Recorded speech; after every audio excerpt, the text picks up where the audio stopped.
Hola, estimados todos, bienvenidos a los maniáticos del por qué y del para qué, un espacio de análisis que busca pensar ciertas temáticas cotidianas y existenciales de manera filosófica. En este sentido, hoy estaremos hablando en este podcast de la denuncia legítima o de la victimización en lo referente al acoso sexual o tratamos de explicar la forma o manera en la que podemos diferenciar claramente cuando una persona, hombre o mujer, está validando una denuncia legítima o por el contrario, su denuncia no es más que un espectáculo de victimización sin fundamento y con intención malévola hacia el otro.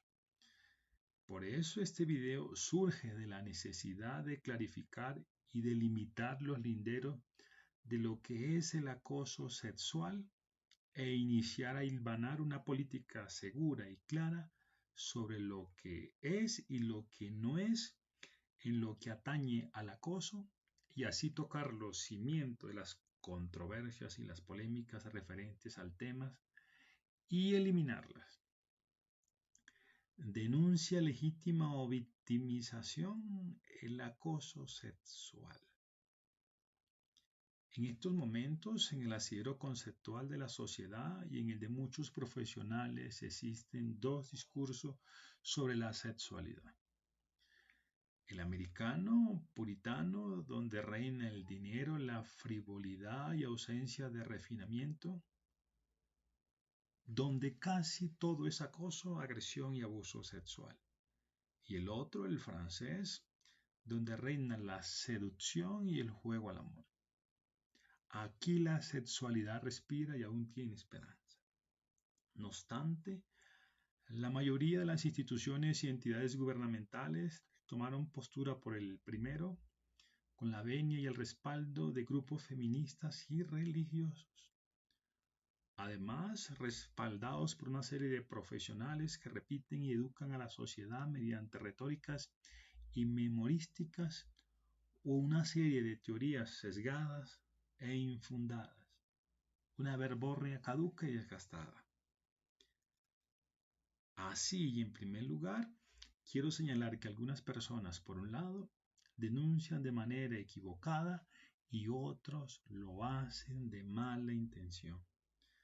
No obstante, debemos defender la libertad sexual de la mujer de la violencia sexual. Para lo anterior debemos deslindar o delimitar y definir de manera clara y taxativa lo que es el acoso sexual para evitarnos controversias y polémicas. El feminismo dominante señala que la dominación sexual de las mujeres por los hombres es la fuente primaria de la subordinación social de las mujeres. Una de estas manifestaciones se da en el ámbito laboral, donde el irrefrenable deseo heterosexual de los varones convierte los espacios en hostiles y alienantes. Dicho hostigamiento hacia las mujeres se debe a que éstas cruzan los límites tradicionales masculinos y amenazan con los privilegios masculinos, sean salariales y jerárquicos. Lo anterior también demuestra que no hay espacios en el trabajo para las expresiones sexualizadas. Aquí se viene a trabajar. Además, las feministas señalan que existe una multitud de conductas socialmente admitidas y jurídicamente no prohibidas. Algunas tareas, adjudicación de lugares y comportamientos. El hombre contrata secretarias y enfermeras, las cuales presuponen una desigualdad y promueven el acoso sexual. En segundo lugar, vale señalar que las feministas radicales padecen de cegueras o tienen una comprensión miope al determinar que todas las mujeres son víctimas y que todos los hombres somos potenciales perpetradores o victimarios. Primer error. Todos los hombres somos perfilados sospechosos y la mujer siempre es una víctima. De ahí la primera pregunta. ¿Qué es una víctima? Personas que individual o colectivamente han sufrido daño físico o mental, sufrimiento emocional, pérdida económica o menoscabo sustancial de sus derechos fundamentales a través de actos u omisiones que violan la ley. Pregunta número 2. ¿Qué otorga ser víctima siempre? Ser víctima otorga prestigio y que siempre tiene la razón, lo cual provoca una conmiseración simétrica al odio que se dispersa a su verdugo. Además, que siempre deben ser protegidas por el Estado. Pregunta número 3. ¿Cómo podría la víctima ser responsable de algo? Pregunta número 4. Si la mujer siempre es víctima, ¿qué sucede cuando una mujer denuncia de manera equivocada o lo hace de mala intención? Pregunta número 5. ¿Todo el que es víctima dice forzosamente la verdad? Al concebir toda forma de acercamiento o manifestación sexual bajo el rubro de violencia sexual, las feministas radicales han asentado un lamentable giro punitivo y carcelario. Su objetivo es forzar a los hombres a cambiar su conducta sexual mediante la modificación de las leyes y la aplicación de castigos penales. Un guiño, un tuteo merece cárcel. Por favor. Pregunta número 6.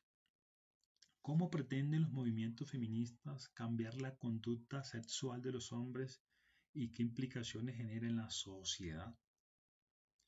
De un plumazo quieren borrar la complejidad y la historicidad y la evolución humana respecto a las relaciones entre los hombres y las mujeres.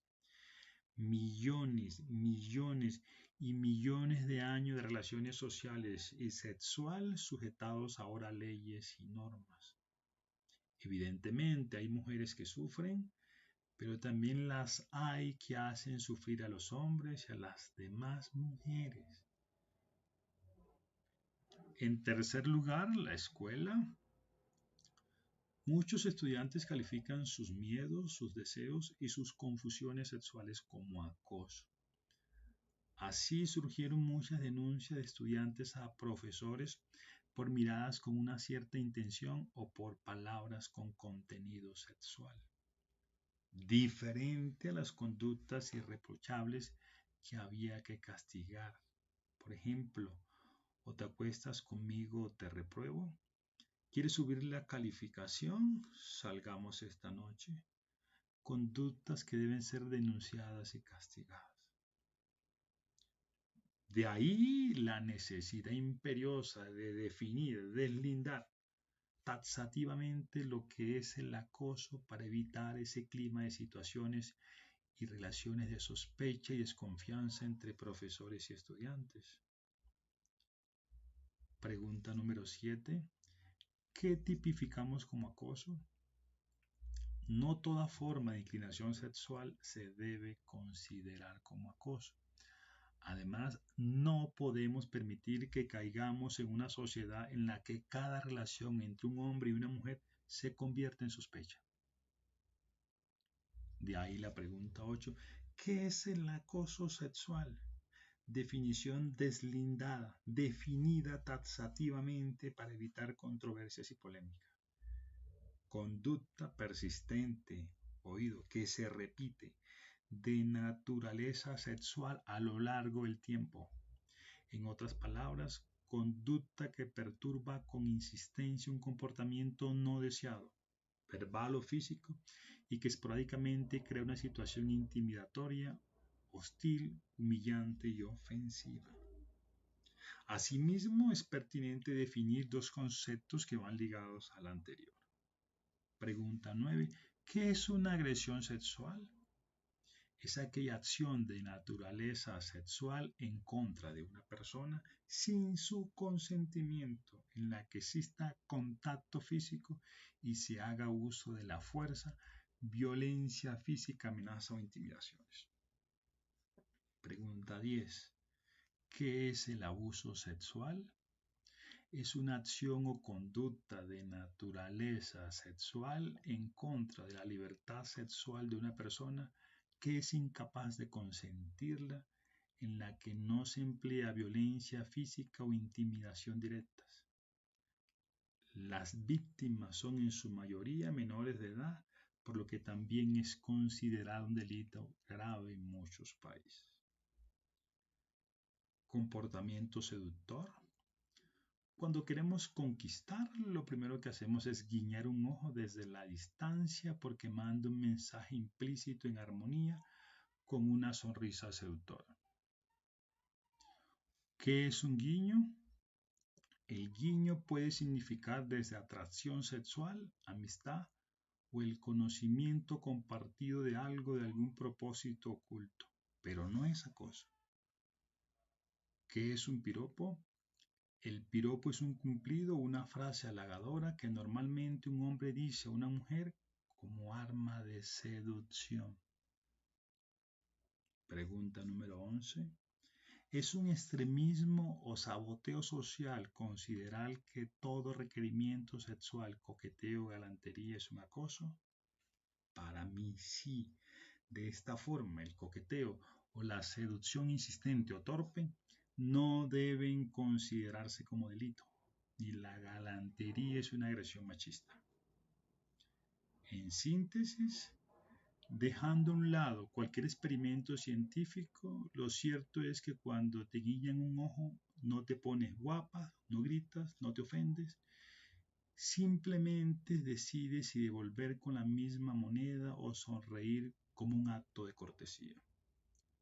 El discurso femenino o puritano argumenta o quiere vender la idea de que las mujeres son víctimas eternas, de pobres cositas, bajo el dominio de demonios falócratas. Lo anterior borra la frontera que existe entre el acoso sexual y ciertos requerimientos sexuales respetuosos, que aunque torpes o inoportunos, hacen parte de la naturaleza sexual humana. Son como las llamadas de apareamientos que hacen los animales. Pregunta número 12. ¿Qué significa que actualmente una mujer se pueda sentir acosada por una palabra que tiene un significado cultural positivo como guapa o mirarla con insistencia y que administrativamente sea sancionable? Quiero andar en un espacio público sin que se metan conmigo. Es un reclamo legítimo, pero calificar todo como acoso reproduce el victimismo del discurso social sin ir al fondo del problema. La vida social en todas las culturas del mundo se ha organizado en torno a la sexualidad. Pregunta número 13. ¿Por qué es una utopía la lucha de los movimientos feministas? Es una utopía según Freud y para mí, porque la fuerza del inconsciente, la potencia sexual siempre es más fuerte que la razón.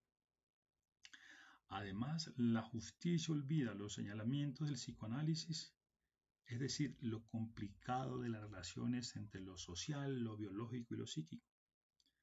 Asimismo, el deseo se mueve mediante lesiones sucesivas que nunca son decididas de manera autónoma, ya que son decididas desde el interior inconsciente y desde el exterior, la cultura y sus prescripciones.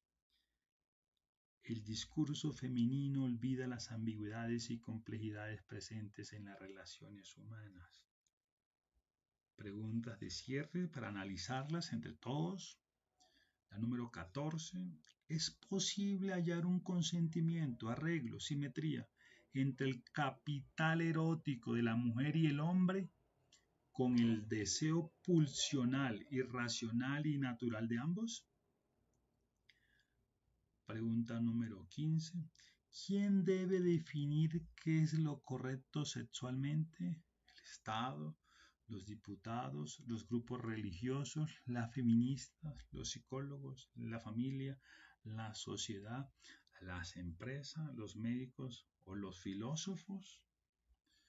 Conclusiones.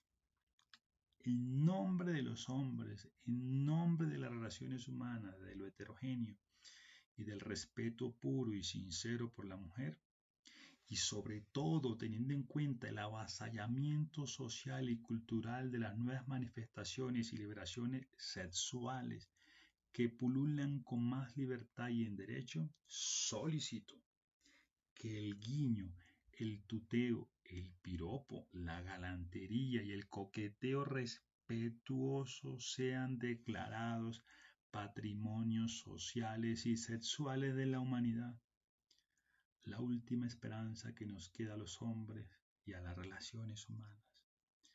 Escríbenos para saber tu opinión sobre la temática y si te gustó, suscribe. Además, comparte con tus amigos y familiares. Recuerda que estamos en los maniáticos del porqué, un espacio de análisis que busca pensar ciertas temáticas cotidianas y existenciales, y en este caso, el acoso, denuncia legítima o victimización. Bye bye, saludos y estamos en contacto.